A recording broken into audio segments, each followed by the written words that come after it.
Porque me gusta eso, me gusta llegar, sentarme en el aula de clase y mirar cómo son los estudiantes en su naturalidad. Ok, ok. Y el profe de tatuajes, aretes, cuchilla, diga la verdad. En realidad sí van a las universidades, sí.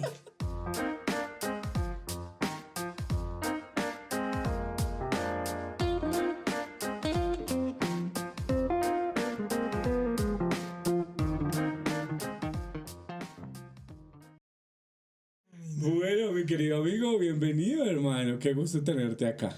Gracias David, gracias por la invitación. Es un placer venir por acá. Qué bueno que está, pero lo veo como asustado, Fred. Sí. Es que las cámaras generan su malestar, ¿no? Sí, generan su malestar, algo de como de nerviosismo, pero no, con toda. ¿Antes habías hecho alguna entrevista? ¿Habías grabado alguna cosa? No, jamás. Es la primera vez que estoy en un podcast del día. Bien, me gusta. Bueno, mi querido amigo, pues bienvenido a este espacio. Hoy está con nosotros Giovanni Beltrán Lozada, un amigo de esta casa, quien ha compartido diferentes escenarios con nosotros. Y bueno, hoy lo tenemos aquí en los micrófonos del podcast del día. Mi querido Giovanni Beltrán, cuéntanos quién es Giovanni Beltrán. ¿Quién es Giovanni Beltrán? Yo siempre digo, eso es pura entrevista de trabajo. Esta primera parte es entrevista de trabajo. Yo creo que vamos a cambiar esa parte. ¿Quién es Giovanni Beltrán? Pues, ¿qué te dijera ahí? No sé si hablarte desde lo personal o desde lo académico, pero no, desde lo personal. De yo todo, creo todo. que Vamos a hacer una descripción de quién es Giovanni. sí, En lo personal. yo creo que en lo personal, pues no, una persona común y corriente, sino que como con muchas ganas de salir adelante y de marcar la diferencia. Ok, me gusta eso. Y en lo académico, ¿a qué te dedicas en la vida? Y en lo académico, David, pues yo ahorita soy docente universitario, yo soy contador público de profesión, tengo una especialización en gerencia de empresas, una maestría en informática aplicada y actualmente voy a estudiar una especialización en análisis de datos. Hermano, ¿y uno a qué hora estudia todo eso? No, pues uno lo estudia, yo creo que uno cuando decide estudiar es que en realidad toma ese impulso para salir adelante porque... Si te contara desde qué edad yo empecé a estudiar, pues todo el mundo se sorprendería porque en realidad yo inicié mis estudios alrededor de los 26, 27 años. Ok, el pregrado. El pregrado. Entonces uno dice, lo que pasa es que cuando empecé a estudiar ya dije no pare más. Ok. Y entonces tomé como el impulso de iniciar porque la carrera la inicié como 3, 4 veces. Primer semestre me salía. Y ya como cuando tomé la decisión dije no, vamos para adelante y entré a estudiar y no paré de estudiar. Ok. Hay algo que me llama mucho la atención, Giovanni, y lo mencionas y es la edad a la que empiezas a estudiar. Mucha gente entra con un paradigma de que si a los 20 no he empezado a estudiar ya estoy viejo, que si a los 22, que si a los 23. ¿Cómo lidia uno con eso? Llegar a los 26 a estos salones con mucho pelado en esa época. Sí, en esa época se veía mucha población académica joven, pero lo que pasa es que si tú tienes las ganas de salir adelante, pues definitivamente lo haces posible. Ok. Porque detrás de eso, detrás del estudio también hay una historia increíble para contar porque definitivamente como tú me conoces yo soy estrato 1 y todo eso que se tuvo que hacer para poder lograr lo que ahorita soy pues es una historia grande detrás de eso. Ok, me encanta. Ya vamos a entrar en esa historia. Vale. Cuéntanos un poco también en la parte académica. Tú dictas un montón de clases, hermano. Sí. O sea, ¿qué dicta usted?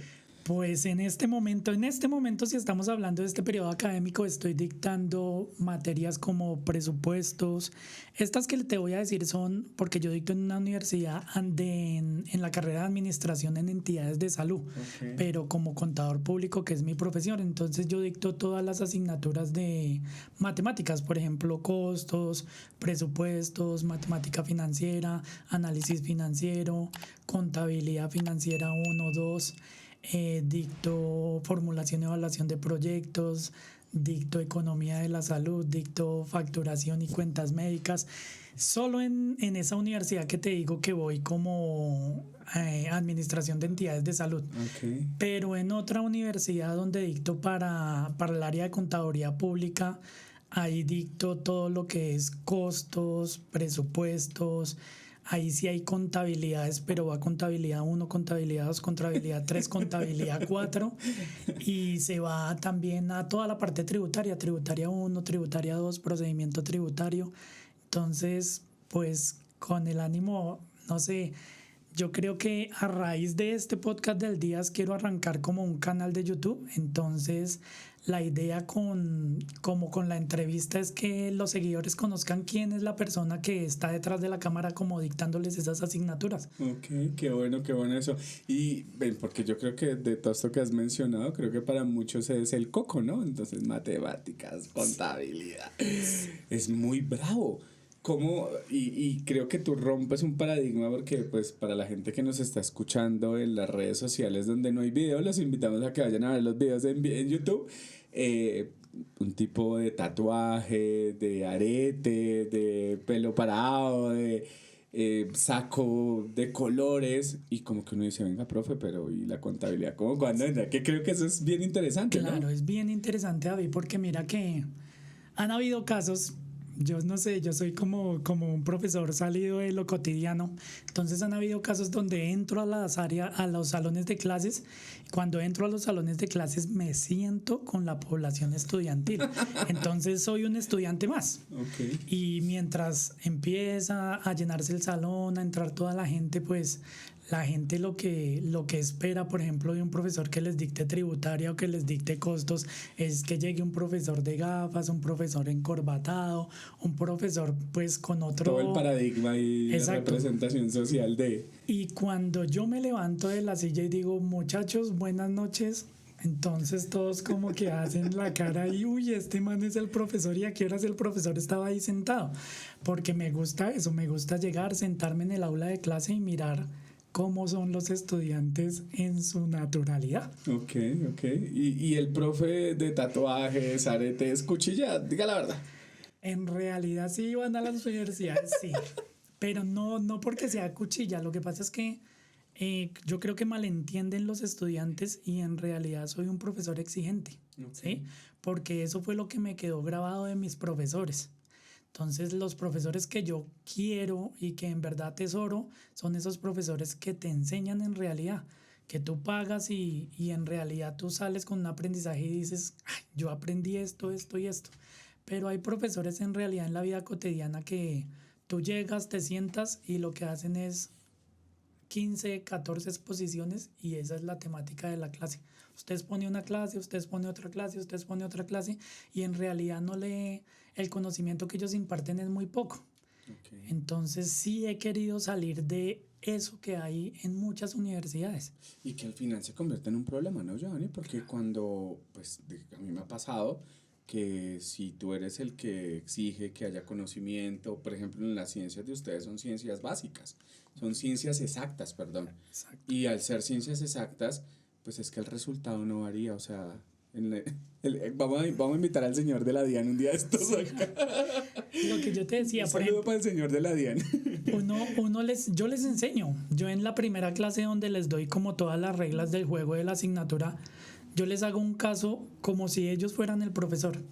Tú le estás enseñando a tu hijo cuánto es 2 más 2.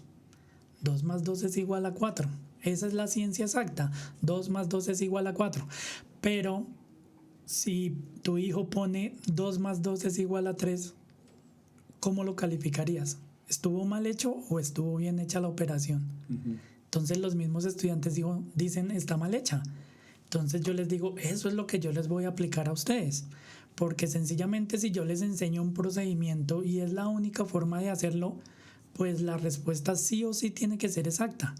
Y ahí es donde entra como esa controversia donde él es el profesor Coco. Claro. Pero sí, en realidad sí soy catalogado así, pero no por lo que sea un profe rajón, sino un profesor que exige. Claro, y es que, por ejemplo, en estos temas que tú manejas, pues es que el presupuesto da o no da. Correcto. ¿Los impuestos quedaron bien liquidados o mal liquidados? Correcto. Y después pague multas. Exacto, así es.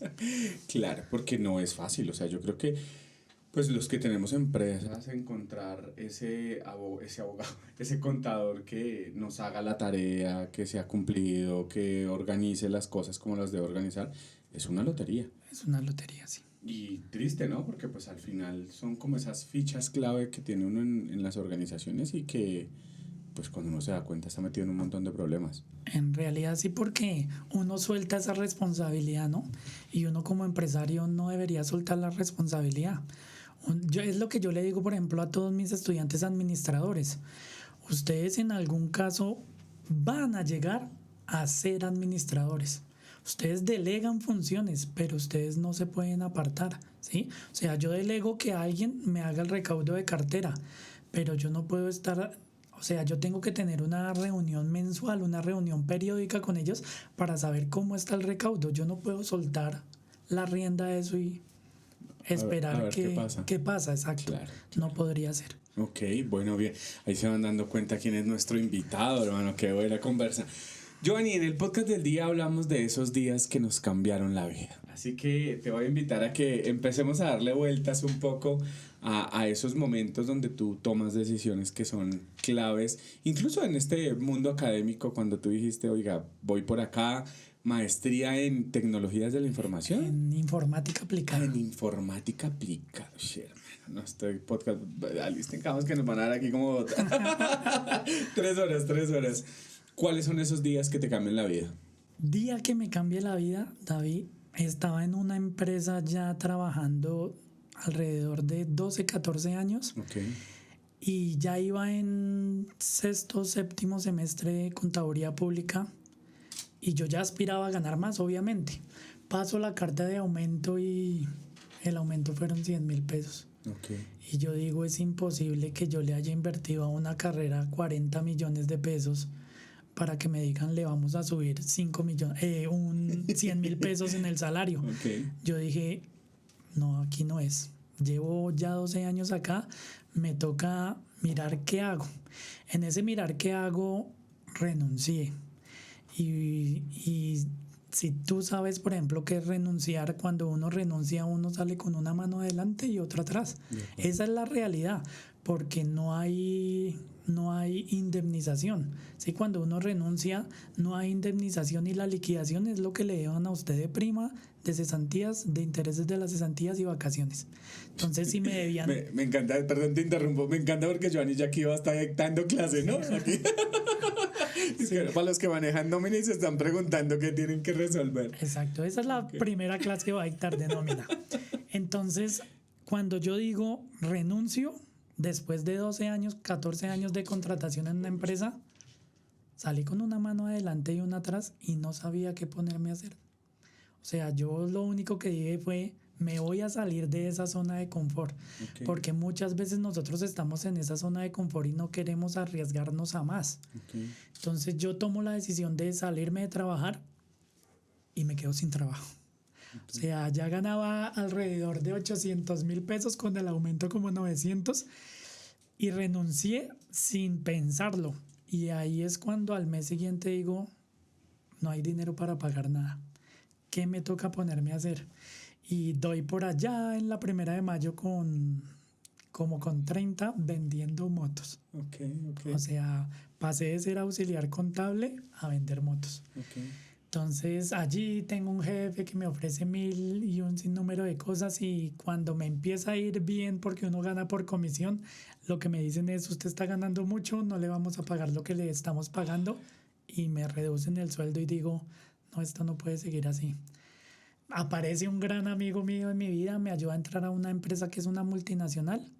Allí ya entro con un mejor sueldo, con un mejor horario y empiezo, lo que te decía ahorita, empiezo a seguirle dando al estudio, al estudio, al estudio y ahí es cuando como que tomo la decisión de hacer mis primeros pinitos como profesor. Ok. Entonces voy a una universidad, entrego la hoja de vida y como que digo... o sea, ahí pongo la hoja de vida a ver si me llaman. Ahí les dejo. Ahí les dejo. Entonces, en realidad yo no tenía ni siquiera, ¿cómo se dice? No tenía como un recorrido. O sea, yo no tenía, si me preguntan, ¿usted tiene experiencia como docente? En ese tiempo no tenía ninguna experiencia. La única experiencia que tenía como docente era que había dictado unos cursos financieros como esas finanzas para no financieros. Okay. O sea, cómo debes tú presupuestar tu dinero que te ingresa mensual, cómo debes gastar tus recursos en el mercado, en el pago del arriendo, etcétera, etcétera. Entonces, eso es lo que me ayuda a entrar a una universidad a poder dictar clases. Entonces, como tengo esa experiencia mínima dictando esas finanzas para no financieros, ingreso a esa universidad. La primera clase fue terrible, o sea, la primera clase es donde te digo que me temblaban literal las piernas. O sea, entro yo a la primera clase sin ninguna experiencia del manejo del escenario, del manejo del público, del manejo de los estudiantes. Y cuando yo iba rumbo a la clase, a mí me temblaban las piernas. Yo decía, no voy a poder, no voy a poder. Pero al final entro a la clase como acá. Yo llegué y dije, güey, madre, qué nervios estas cámaras, estas luces. Pero en realidad, ya cuando tú haces lo que sabes hacer, eso no hay quien te pare. Entonces yo entro, doy la primera clase y yo digo, esto es lo que me apasiona, esto es lo que me gusta. Entonces dije, me voy a meter por el lado de la educación. Entonces me salgo de la empresa aquella donde me llevó mi buen amigo y empiezo a incursionar en todo lo que es la docencia. Okay. Entonces ya después termino la carrera profesional, ingreso a trabajar como contador a una empresa, pero yo ya tengo como que me pica, ¿sí? Como que esa oportunidad que me dieron de ser profesor, como que yo digo, no, esto es lo que yo quiero hacer. Y definitivamente sigo estudiando la especialización. Cuando termino la especialización me dan como un trabajo medio tiempo dictando clases y ahí ya de medio tiempo a usted le asignan alrededor de 7, 8 materias. Entonces ahí es donde como que me enamoro de esa profesión de ser docente. De la dictada de la clase. Exacto. Buenísimo, buenísimo. Y además que conversas sabrosísimo aquí, escuchar, tomando nota, ya sabes, ¿no?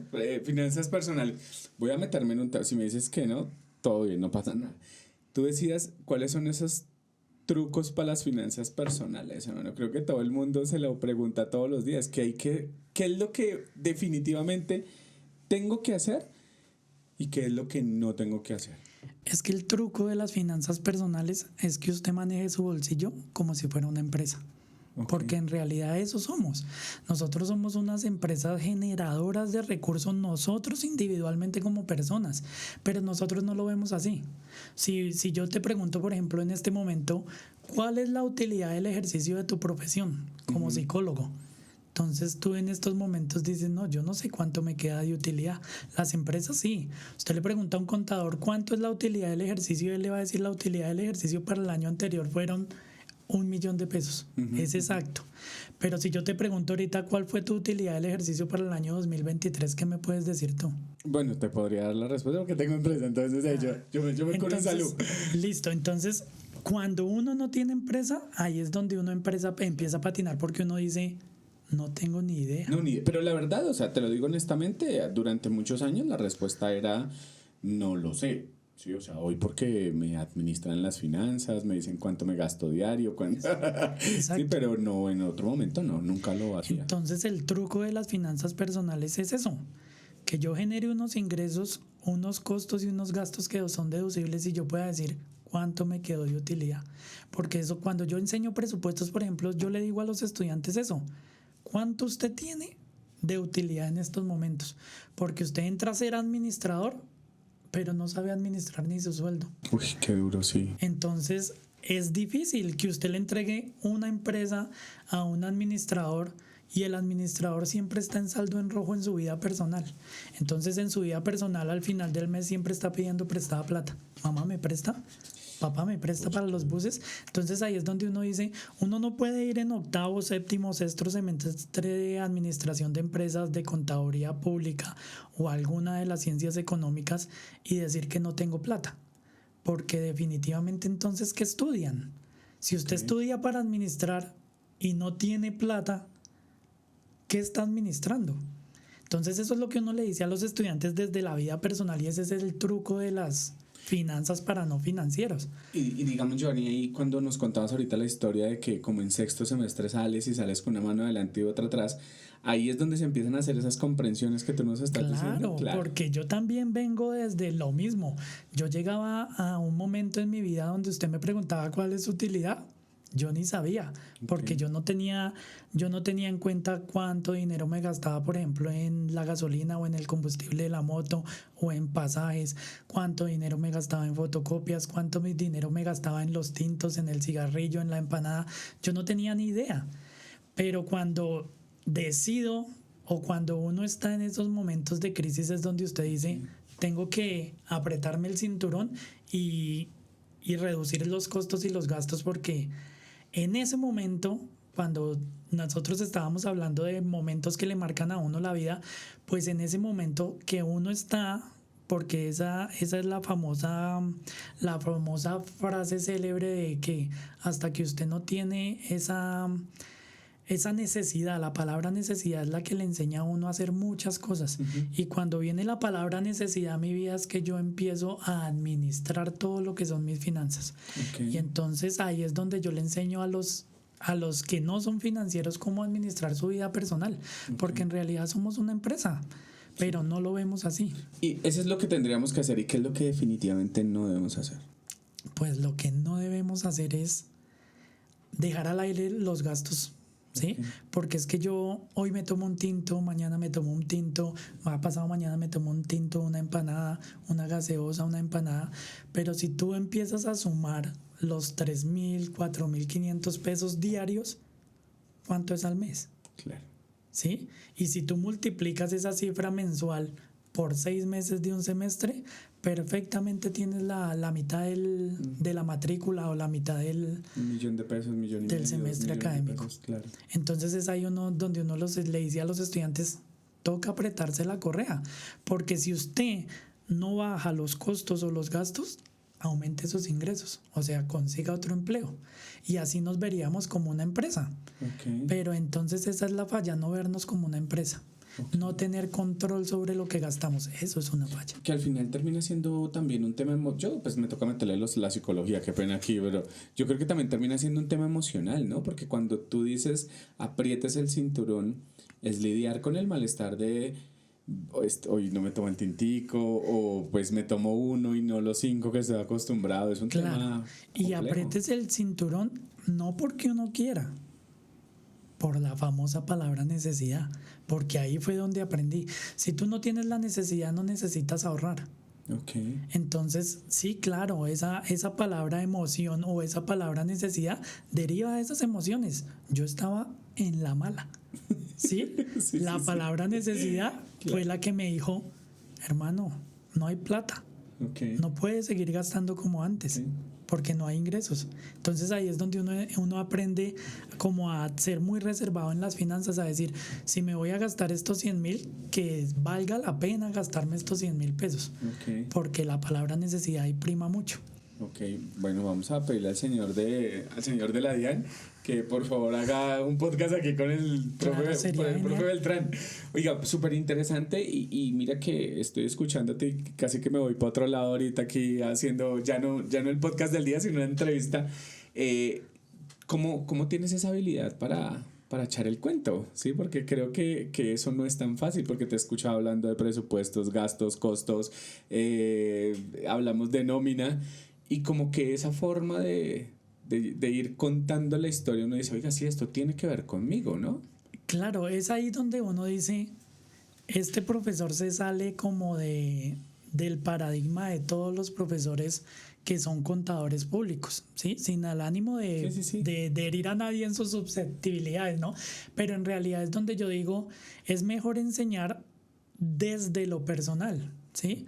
Enséñeme usted, por ejemplo, esa 1110 dentro de la contabilidad, que es ese código de los bancos, 1110 bancos, pues esa es la misma cuenta de ahorros que nosotros manejamos personalmente, ¿sí? Y ahí es donde nosotros decimos la contabilidad no está alejada de nuestra vida, ¿sí? Es el diario vivir. Lo que pasa es que nosotros lo vemos como más técnico dentro de una empresa, pero cuando yo te hablo de que a ti te pagan el salario, esos son mis ingresos. Lo que vemos en el estado de resultados que se llaman ingresos o ventas, ese vendría a ser para mí como persona el ingreso, pues lo que me pagan como salario. Y cuando yo empiezo a entender en mi vida personal la contabilidad, los presupuestos y los costos, y que yo sé que el profesor me enseñó a reducir los costos, y lo puedo hacer en mi vida, lo podría hacer en una empresa. Porque eso es, yo digo que ahí es donde vale la pena pagar, ¿sí? En una universidad que le enseñen a usted a administrar su recurso. Cuando yo administro lo mío, puedo ir a administrar los de los demás. Y cuando yo administro 2 millones, que es mi ingreso, puedo administrar 1.000 millones que son de una compañía. Porque si yo no la administro en la vida personal, esos mismos errores personales que estoy cometiendo hoy, los voy a cometer en una empresa. Oh, qué interesante. Si hiciéramos una entrevista de trabajo, yo aquí estoy buenísimo. Si hiciéramos una entrevista de trabajo para un contador, ¿tú cómo le preguntarías eso? Porque sé que hay mucha gente que nos está viendo y que cuando se les cuestionan ese tipo de cosas, pasa en psicología. Sí, hay muchas personas que dicen, no, pero pues es que yo aprendí, pues yo no necesito. Yo digo, sí, hay cosas que tú no tienes que vivir. Es decir, yo no necesito pasar por una adicción para tener todo el conocimiento de las adicciones, ¿sí? O sea, es claro, yo no necesito estar en una depresión profunda para saber cuáles son los impactos que tiene una depresión en una persona. Pero yo sí creo que hay unos temas donde uno tiene un poco más de coherencia cuando lo vive en la vida real, ¿sí? Es decir, no sé, los temas de pareja y tu vida de pareja es un desastre, pues Claro. como que uno dice, no, mi querido amigo, por ahí no es, ¿sí? Entonces, ¿qué le preguntarías a ese contador, a ese administrador de su vida personal para una entrevista de trabajo? Pues yo creo que algo sencillo y que yo lo hago dentro de las clases es pasar una hojita y haga un presupuesto personal. Okay. Si él está en la capacidad de hacer un presupuesto personal, está en la capacidad de hacer un puesto global para una empresa. Pero si no, si usted dentro de su análisis personal no sabe cómo manejar sus recursos, pues no va a saber cómo manejar los míos. El resto ya es sola técnica, ¿sí? Usted, lo que yo te decía, vas a encontrar la codificación contable dentro del programa contable. Ahí están todas las cuentas, o si no le vas a preguntar a YouTube. O sea, nosotros tenemos ahorita al alcance toda esa información, pero nadie nos va a enseñar a pensar, nadie nos va a enseñar a manejar el recurso. Claro, nadie ¿sí? lo hace.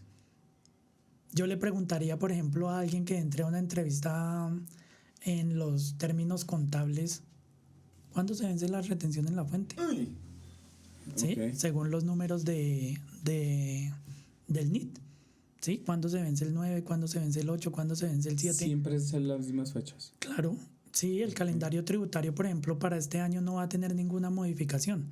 Si yo tengo el conocimiento del calendario tributario, sé cuándo tributar.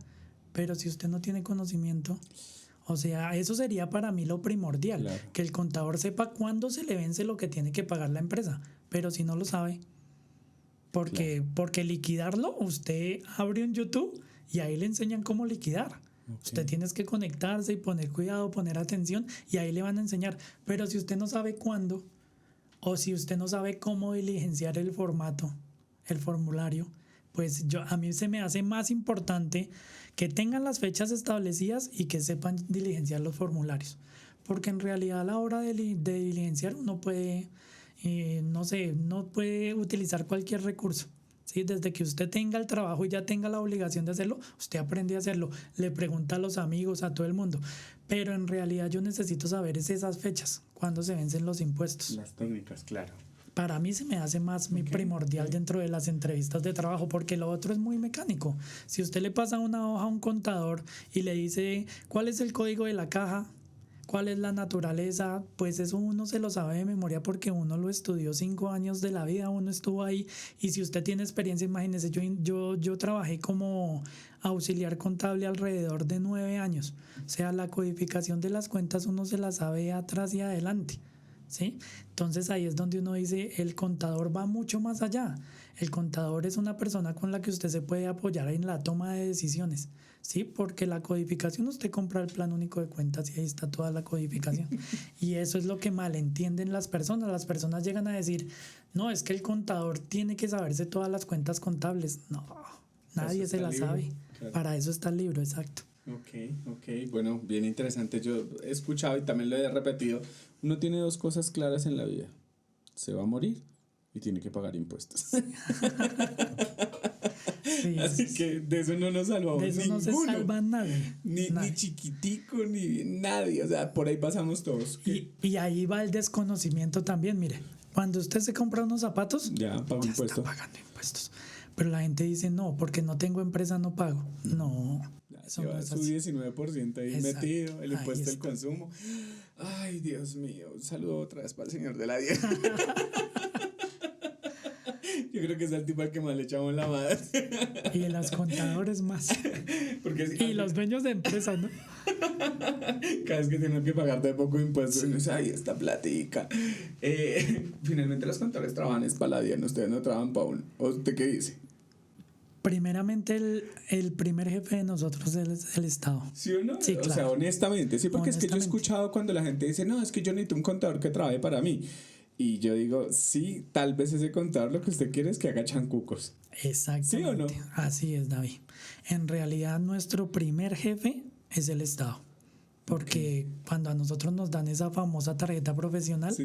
eso es como cuando usted va a votar, que lo dicen, no, David, usted es el jurado de votación del puesto 12. Ahí, ese día, usted trabaja para el Estado. Ese día, usted es un funcionario público. Pasa exactamente igual con nosotros. A nosotros nos dan, tome su tarjeta profesional y desde ahí en adelante nosotros tenemos que rendirle todo lo que nosotros, todas nuestras cuentas, se las vamos a tener que rendir es al Estado.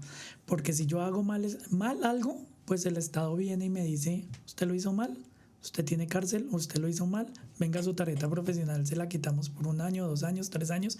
Entonces ahí es donde uno dice, al primero que uno le tiene que rendir cuentas en ser en realidad al Estado, o sea, él es mi jefe. Ok. Claro, y al final uno dice, pues si se hacen las cosas bien, pues funciona para todos, ¿no? Porque, ¿qué es lo que pasa? Que uno termina pensando que la tributación es parte de la caja. Exactamente, así es. Ay, es que lo que me ha costado aprender.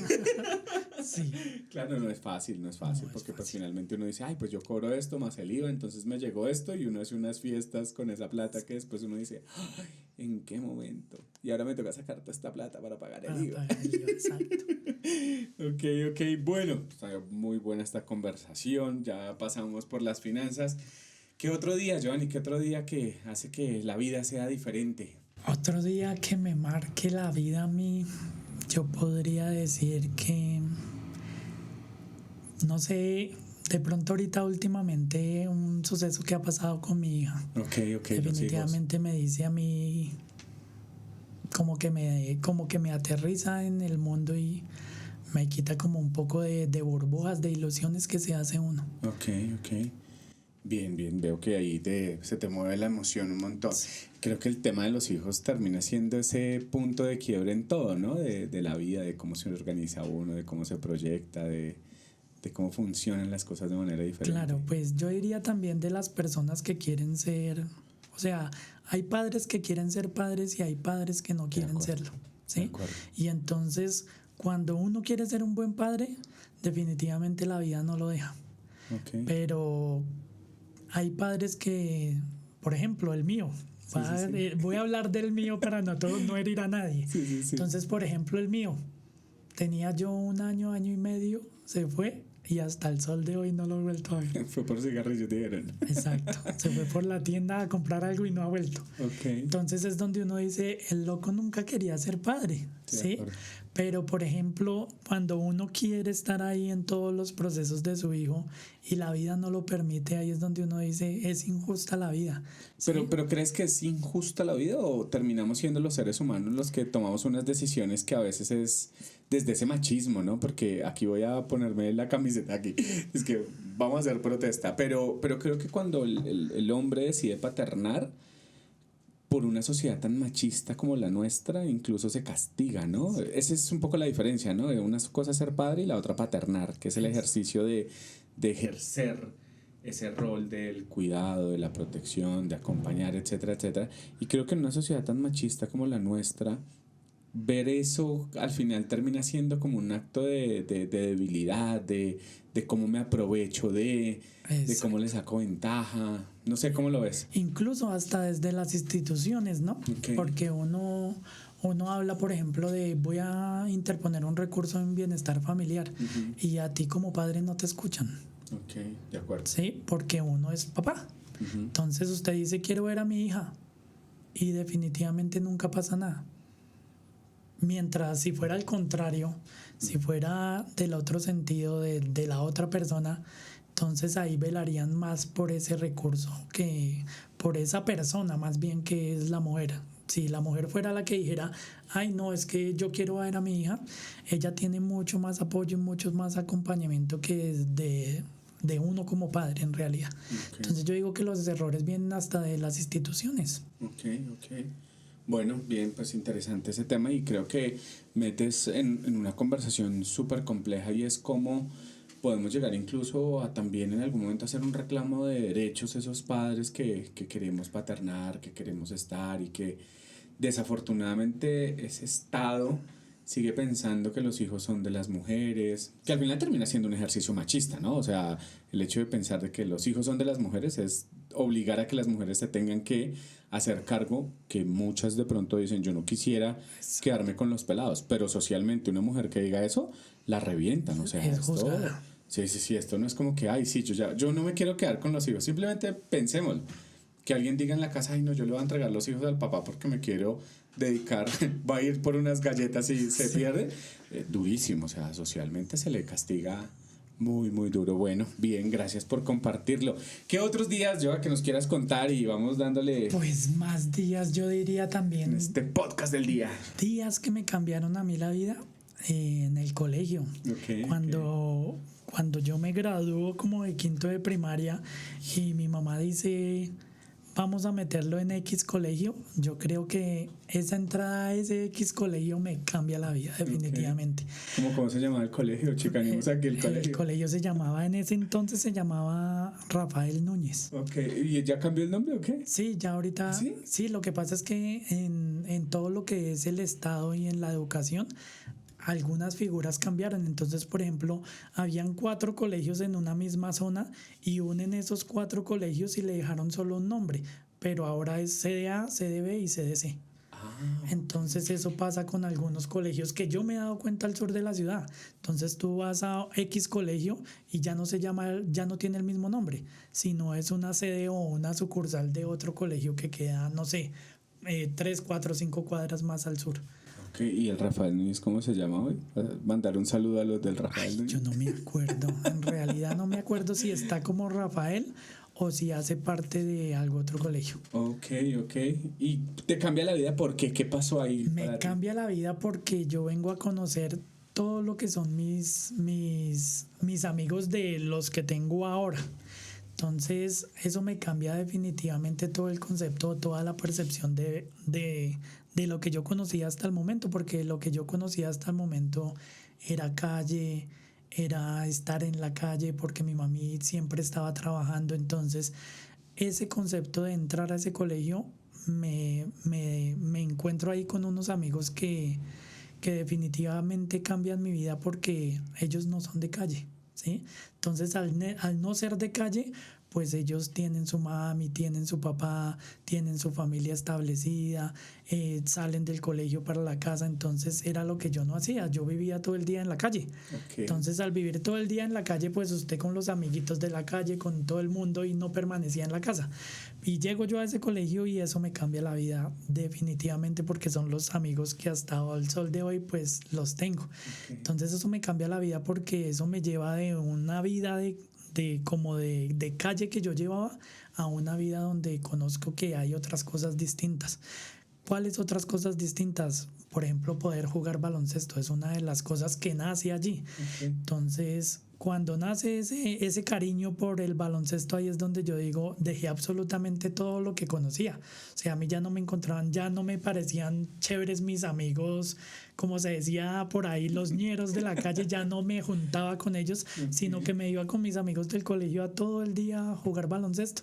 Eso me cambia la vida, definitivamente. Okay. Y pues interesantísimo, ¿no? Porque al final, y ahora sí ya voy entendiendo cómo funciona lo que nos decías al principio de arrancar de cero, desde esos niveles de, pues, de limitaciones, porque pues al final es real, o sea, no es como que uno diga, habían más o menos recursos, o sea... No había ningún recurso, no había ningún recurso, David. Ahí la contabilidad no iba a funcionar para nada. Ahí, mire, así uno calculara todos los costos del mundo, ahí uno no iba a tener utilidad del ejercicio nunca. Porque el recurso era muy, muy limitado. Entonces conozco esos amigos y esos amigos lo que me hacen como que cambiar el chip de que no solo es la calle, no solo es la pandilla, no solo es eso, sino que hay otras cosas en la vida. Entonces, a raíz de conocer ahí a mis amigos que son estudiosos, que son juiciosos, que tienen bicicleta, pues yo cambio de ambiente y cambio como de perspectiva de ver las cosas. Ok. Y mira que has mencionado un montón de cosas que este podcast va a sumar un montón de cosas para todos y creo que muchos papás también están asustados, ¿no? En esta época donde se ha perdido tanta cosa, pues ya cuando uno se le empiezan a poner las canas en la barba, ¿no? Como que empieza a percibir de una manera diferente. Pero tú has mencionado algo y no siempre es el recurso, es decir, a veces nos hemos parado desde ese miedo que es que si no tengo plata, que si es que si no tengo, y yo creo que tiene que ver más con otras cosas.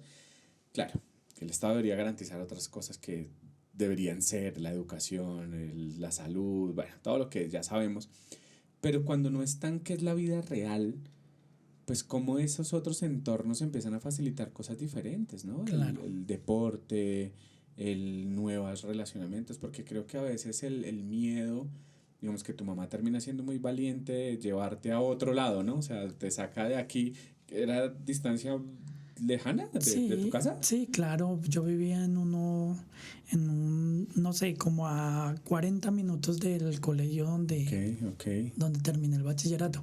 Entonces sí, la distancia era fundamental y más de la distancia también como el estrato o la vida social del barrio, porque ella me saca de un barrio que en ese momento era un barrio difícil, nomás los camiones de Postobón de la leche tenían que pagar la vacuna para poder entrar. Entonces me saca de ese barrio y me pone en un barrio donde usted por la calle anda como si nada, donde usted no ve las pandillas o los grupos de muchachos, 15, 14, 20 muchachos en una calle esperando qué problema resuelven. ¿Sí? Entonces me saca de ese ambiente, me mete a otro ambiente y ese otro ambiente me cambia la vida. Mira que a eso es a lo que voy, ¿no? Una decisión puede implicar un desgaste físico, emocional, la levantada más temprano, pero cuando te pone al otro lado es como, mira, esto también está disponible para ti, que es que creo que muchas veces nos falta eso, ¿no? Y es como, nos encerramos en esos círculos y que terminamos haciéndole una oda a la pobreza, ¿sí? Es como, no, es que ser pobre es lo máximo. Yo digo, sí, pero ¿qué podemos hacer para que todos estos pelados por lo menos empiecen a ver que hay algo diferente, que se puede pensar en una universidad, que se puede pensar en construir algo diferente, en ser buen papá, aun cuando hayan circunstancias que no son fáciles, porque mucho de eso veíamos, ¿no? De pelados, pues sí habían familias chéveres, pero también creo que muchos se criaron sin papá, que había una mamá que se hacía cargo de 6 pelados y bueno. Entonces sí creo que ese tipo de decisiones son las que definitivamente cambian la vida y qué bueno que tu mamá haya tomado esa decisión. Mi querido Giovanni, ya este tiempo se nos va pasando aquí. Quisiera decirte, ¿qué día te falta así que tú digas, no me puedo ir de este podcast del día sin contarlo, o crees que ya pasamos por...? No, yo creo que también me cambia la vida el día que mi hermano me regala una moto. Un saludo para el hermano aquí. Sí, yo creo que el día que mi hermano coge y me dice, ay, coja esa moto para usted. ¿Cuántos años tenías? Ese día tenía 16 años. Qué responsable tu hermano. Mi hermano se va para el ejército, deja una moto ahí en la casa. Y la moto la cogemos yo y mis amigos como si fuera de nosotros. Entonces nosotros la sacamos, paseamos, andamos, vivimos aventuras con ella. Incluso el día que mi hermano sale del ejército como de licencia, me dice, recójame. Y la moto estaba estrellada y no era mía, era de mi hermano. Entonces me dice, recójame en tal lado. Voy yo a recoger a mi hermano quiere manejar la moto y yo ni se la suelto, porque la moto estaba destartalada de una estrellada que habíamos tenido. Entonces yo creo que ese día me cambia la vida porque Cuando mi hermano pudo manejar la moto y la vio vuelta a nada, pues dijo, no, dejémosle esta moto a este chino. Y ese día me cambia la vida porque ya llevo como alrededor de 24 años manejando moto y es como lo que más me gusta en la vida, las motos. Ok, bueno, mi querido Giovanni, pues esa era la invitación. Creo que podríamos estar echando historias de la vida un montón, pero pues nada, agradecerte por haber sacado este tiempo. Creo que invitar también a la gente que te siga en redes sociales, igual aquí en el video vamos a dejar. ¿Ya tienes canal? ¿Ya tienes el nombre del canal? Sí, tengo un canal que se llama Aprende y Crece, pero hasta ahora lo estoy formando, hasta ahora están llegando los suscriptores y definitivamente yo creo que una copia de este video va a ser ese primer pino para lograr muchas cosas con eso. Qué bueno, que no nos van a copiar aquí, toca cobrar aquí el copyright y todo, no, derechos de autor aquí. No, mentiras, todo lo que podamos apoyar va a ser para ti siempre, hermano. Mi querido amigo, gracias por haber aceptado la invitación al podcast del día y bueno, esperaremos que ese canal crezca porque parte de la tarea es educarnos financieramente. Creo que hace que vivamos diferente. Yo siento que cuando uno coge la rienda de las finanzas es como cuando uno coge la rienda de la salud mental. Y es que ya nadie se las vuelve a quitar a uno, porque verse al fin del mes llegando con dinero, eso es una maravilla. Exacto. Y es que tú tocas un tema muy importante y si usted se mejora financieramente, su salud mental va a mejorar. Sí, de acuerdo. Es que creo que es lo que más nos genera estrés. Claro. Las cuentas, el colegio de los pelados, el viaje que no se puede hacer. La gente dice la plata no da la felicidad. Yo digo, pues no la da, pero se le parece a mucho. Exacto. ¿Sí? Pues es más fácil enfermarse cuando tú tienes una prepagada, cuando tienes acceso a muchos medios, que pues al final si no hay un adecuado manejo de las finanzas, pues genera malestar. Mi querido amigo, muchísimas gracias. ¿Cuál es ese último mensaje para la gente del podcast? No, para la gente del podcast, pues que sigan a David también en todas sus redes sociales. Muy espectacular estar aquí en el podcast del día contigo y no invitarlos a seguir el canal y que nos sigan y compartan. Dicen por ahí los mismos creadores de contenido y sigan viendo. Bueno. Vamos a poner el video de semana y al final. Bueno, estuvo bueno, muchas gracias. Oiga.